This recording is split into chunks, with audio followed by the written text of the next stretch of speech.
Let's get stuck into it tonight. Let's go straight to the front page of the Courier Mail. Now, Tanveer, as you'd be acutely aware, there has been some tragedy here in Queensland in the last 12 months, particularly on the domestic violence front and particularly in relation to youth and bail laws. But tomorrow, the Courier Mail launches its 5 steps to save lives.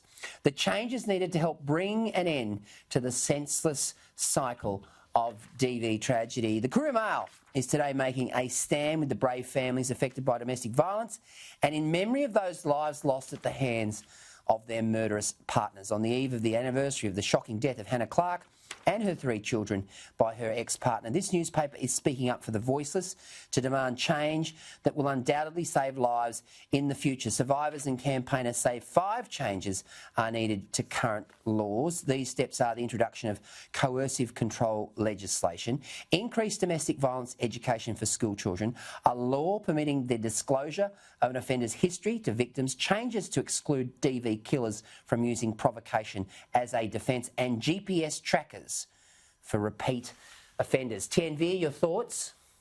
Look, this is a big national story, Peter, and the undercurrent is what's called coercive control measures. That's what you're alluding to. And a similar debate happened in New South Wales. It was raised in South Australia. So it's become a national point of focus.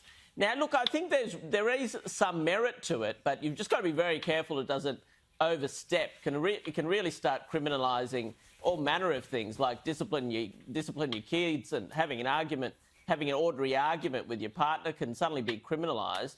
So we have to be very careful. It can, in the midst of disaster, you know, I've seen, say, with the Sydney lockdown laws, there is this potential of overreach, and we need to be careful. As horrible as the Hannah Clarke murders were, and there is some merit there, because there's an element of controlling behaviour that don't always fall under the law. So I think it warrants a bit closer debate. We can't jump over the top in reaction. Tanveer, as a clinical psychiatrist, the coercive control laws, I think, are incredibly important, because in many instances we see situations where those who are being abused are subjected to intimidation. I mean, that they are denied access to bank accounts. They are told what to wear. And, of course, that particular behaviour then manifests itself and escalates into much more violent behaviour.